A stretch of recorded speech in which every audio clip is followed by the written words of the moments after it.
Shalimar Jewelry inaugural offer. Flat 9% VA on gold ornaments, 12,500 off on purchase of 1 kg silver.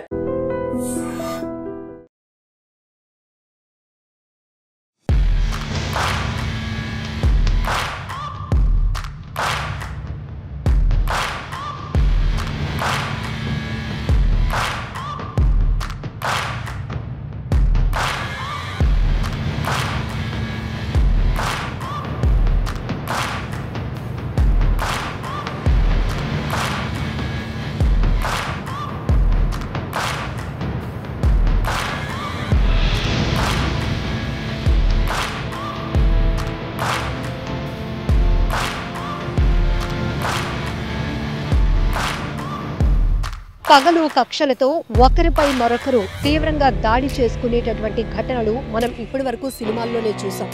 కానీ సినిమాలో కూడా faction scenes కొన్ని చూసినప్పుడు కొంతమంది అది సీన్ క్రియేట్ చేసిందే, స్క్రిప్టెడ్ అని తెలిసినప్పటికీ కూడా ఆ దృశ్యాలు చూసే అంత ధైర్యం లేక కళ్ళు మూసుకునేటటువంటి వాళ్ళని కూడా చూస్తుంటాం.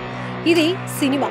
కానీ రియల్ లైఫ్లో రియలిస్టిక్గా ఇలాంటి ఘటనలు ఫ్యాక్షన్ సీన్ను తలపించే విధంగా జరిగితే మనం నిజంగా ఎంత భయంకరమైన రోజుల్లోనికి వెళ్ళిపోతున్నామో అర్థమవుతుంది. ఈ సీసీటీవీ ఫుటేజ్ చూడండి. సరిహద్దుల విషయంలో రెండు కుటుంబాల మధ్య తలెత్తినటువంటి వివాదం హద్దులు దాటింది. వేట కొడవళ్ళు గొడ్డలితో ఒక కుటుంబంపై తీవ్రంగా దాడి చేయడానికి మరో కుటుంబం ఏ రకంగా గ్యాంగ్ అనుచరులతో సహా వచ్చి పేట్రేగిపోతున్నటువంటి పరిస్థితులు సీసీటీవీలో రికార్డ్ అయ్యాయి. ఇంతకీ ఈ ఘటన పశ్చిమ గోదావరి జిల్లా యలమంచిలి మండలం గుంపర్రులో జరిగింది. తుంగ నాగేశ్వరరావు, బన్నీపాల్ ఈ ఇరు కుటుంబాల మధ్య సరిహద్దు వివాదమై ఘర్షణలు జరుగుతున్నాయి. ఈ నేపథ్యంలోనే బన్నీపాల్ ఇంటిపైకి నాగేశ్వరరావు అతని అనుచరులతో పాటు వేట కొడవళ్ళు గొడ్డళ్ళు పట్టుకుని మేము నిన్ను చంపేయడానికి వస్తున్నాము అన్నట్టుగా, అంటే వాళ్ళ వాకింగ్ స్టైల్ చూడొచ్చు, వాళ్ళ ఆగ్రహావేశాలు చూస్తే గనక అదే రేంజ్లో కనబడుతోంది. ఈవెన్ సినిమాలో ఫ్యాక్షన్ సీన్స్లు ఎలా అయితే ఒకరిపై ఒకరు నెగ్గాలి అనే ఉద్దేశంతో ఒకరిని ఒకరు చంపుకోవడానికి ఎలా అయితే ముందుకు వెళ్తారో అదే రేంజ్లో సీసీటీవీలో వీళ్ళ దృశ్యాలు కూడా కనబడుతున్నాయి. నాగేశ్వరరావు అతని అనుచరులు వేట కొడవళ్ళు గొడ్డలు పట్టుకొని బన్నీపాల్ ఇంటిపైకి వెళ్లారు.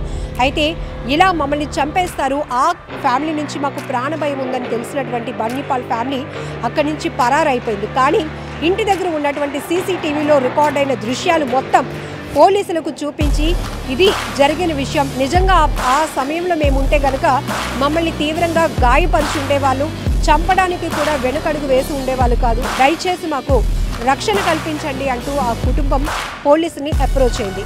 ఇక్కడ మనం ఈ తరహా ఘటనలు ఎక్కువగా చూస్తున్నది ఆస్తి తగాదాలు, ఆస్తి ఘర్షణలు. ఎందుకు అంటే భూమి విలువ పెరుగుతోంది, బంగారం విలువ పెరుగుతోంది. ఒకప్పుడు ఈజీగా లేని వాడికి ఇవ్వటానికి చాలామంది మంచి మనసుతో ఉన్నవాళ్ళు చాలా ఉదారంగా దానాలు ఇచ్చేవాళ్ళు, దేవుడికి భూములు ఇచ్చేవాళ్ళు, ఒకవేళ ఊర్లో ఎవరైనా పేదవాళ్ళు ఉంటే వాళ్ళకి సాయం చేయడానికి ముందుకు వచ్చేవాళ్ళు. కానీ రాను రాను బంగారం విలువ, భూమి విలువ పెరిగిపోతూ ఉండటంతో దాంతోపాటు మనిషిలో ఆశ కూడా పెరిగిపోతూ ఉండటంతో ఈ తరహా పగలు కక్షలు పెరిగిపోతున్నాయని చెప్పాలి. ఎక్కువ శాతం కుటుంబ తగాదాల్లో కూడా ఆస్తి వరకు వచ్చినటువంటి విషయాలే ఎక్కువ శాతం మనం ఒకరినొకరు చంపేసుకోవాలి అన్నటువంటి కోపం, క్షణికావేశం, లేకపోతే ఉద్దేశపూర్వకంగా హత్యలు చేయటం చూస్తున్నాం. ఇప్పుడు ఇక్కడ సరిహద్దు విషయంలో తలెత్తినటువంటి వివాదం వల్ల ప్రాణాలు తీసుకునే రేంజ్లో వీళ్ళు కోపం రగిలిపోతూ వాళ్ళు ముందుకు వెళ్తున్నటువంటి దృశ్యాలైతే ప్రతి ఒక్కరిని తీవ్రంగా భయభ్రాంతులకు గురి చేస్తున్నాయి. సీసీటీవీ ఉండబట్టి అక్కడ ఏం జరిగింది, ఎంతమంది వచ్చారు, ఎలాంటి ఆయుధాలు పట్టుకొని వచ్చారు వాళ్ళపై దాడికి అనేది మనకు అర్థమవుతోంది. కొన్ని వెలుగులోనికి రాని ఘటనలు కూడా ఇప్పటికీ చాలానే ఉన్నాయి. ఈ తరహా మనం ఎక్కువగా విలేజ్ల్లో వాటిల్లో ఒకప్పుడు ఏంటంటే భూములు ఎకరాలకు ఎకరాలు ఉండేది కాబట్టి అక్కడ చూసేవాళ్ళం. కానీ ఇప్పుడు డెవలప్ అవుతున్న కల్చర్లో ప్రతి ఒక్కరికి ఆశ మరింతగా పెరిగిపోతుంది. ఏమ్మా మనకు ఆశ ఉండకూడదా అంటే ఉండొచ్చు, తప్పులేదు. కానీ అడుగులో ఉన్నటువంటి అంటే చిన్న ప్లేసులకి కూడా చిన్న సెట్ బ్యాక్ల విషయంలో కూడా తగాదాలు పెట్టేసుకొని విరోధులుగా మారిపోతూ కుటుంబాల మధ్య అప్పటి వరకు స్నేహపూర్వకంగా ఉండే వాతావరణం కాస్త కక్షలు పెంచుకునే వైపు, పగలు పెంచుకునే వైపు, నీ మొహం నేను చూడకూడదు, నా మొహం నువ్వు చూస్తే పాపం అనే రేంజ్లో ఇవంతా పగలు పెంచుకోవడం వల్ల ప్రయోజనం ఏంటి అనేది ఇక్కడ ప్రశ్న. ఏది పర్మనెంట్ కాదు.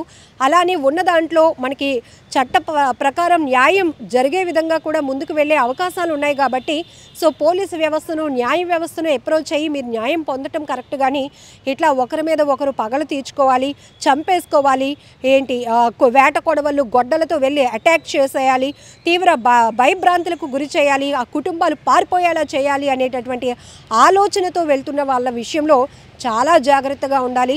సో సినిమాలో ఫ్యాక్షన్ సీన్స్ను తలపించే విధంగా ఉన్నటువంటి ఈ దృశ్యాలు ఇప్పుడు సోషల్ మీడియాలో చాలా వైరల్ అవుతున్నాయి, ప్రతి ఒక్కరిని తీవ్ర భయభ్రాంతులకు గురి చేస్తున్నాయి. దీనిపైన కూడా రకరకాల చర్చ కొనసాగుతోంది. ఎందుకంటే ఏది పర్మనెంట్ కాదు, మనుషులే ప్రాణాలతో లేకపోతే దేన్ని మోసుకుపోతారు అని కొంతమంది కామెంట్ చేస్తుంటే మరికొంతమంది అప్రోచ్ అయ్యి న్యాయం పొందటానికి పోలీసు వ్యవస్థ పైన మీకు నమ్మకం లేదా, న్యాయ వ్యవస్థ పైన నమ్మకం లేదా, మీకు మీరే తీర్పులు తీర్చేసుకోవాలనుకుంటున్నారు అంటూ మరికొంతమంది రకరకాలుగా భూమి విలువ తెలిసినోడికే తెలుస్తుంది ఆ పెయిన్ ఏంటో అంటూ మరికొంతమంది ఇలా ఏది ఏమైనా ఒకరిని ఒకరు చంపేసుకోవాలి, చచ్చిపోవాలి అని అనుకోవడం మాత్రం చాలా బాధాకరమైన విషయం. ఎందుకంటే ఈ ప్రపంచంలో భగవంతుడు ఇచ్చినటువంటి గొప్ప వరం ఏంటంటే మానవ జన్మ. ఇది మనం ఇంకొకరికి హెల్ప్ చేసి వాళ్ళు ప్రాణాలు నిలబెట్టే రేంజ్లో ఉంటే కనుక ఆ భగవంతుడితో సమానంగా మనల్ని ట్రీట్ చేస్తారు. కానీ ఇలా ఆస్తి వల్ల లేకపోతే ఇంకొకటో వివాహేతర సంబంధాల వల్ల, ప్రేమల వల్ల, వీటి వల్ల కక్షలు పెంచేసుకొని చంపేయాలి అనుకోవడం, ఆ తర్వాత వీళ్ళు పూర్తిగా జైలు జీవితం అనుభవించి వాళ్ళ కుటుంబాలకు దూరం అయిపోతూ మొత్తం ఏంటంటే నరక యాతన, ఆ కష్టం వర్ణనాతీతం. ఫస్ట్ ఇలాంటి వాటికి ముందుకు వెళ్ళే ముందు ఒక్కసారి మీలో విచక్షణ కోల్పోకుండా ఆలోచన శక్తి పెంచుకుంటే కనుక ఇలాంటి క్రైమ్ రేట్ తగ్గటానికి అవకాశం ఉంటుంది. ఈ దృశ్యాలపై మీరేమనుకుంటున్నారో కూడా కామెంట్ బాక్స్లో మెన్షన్ చేయండి.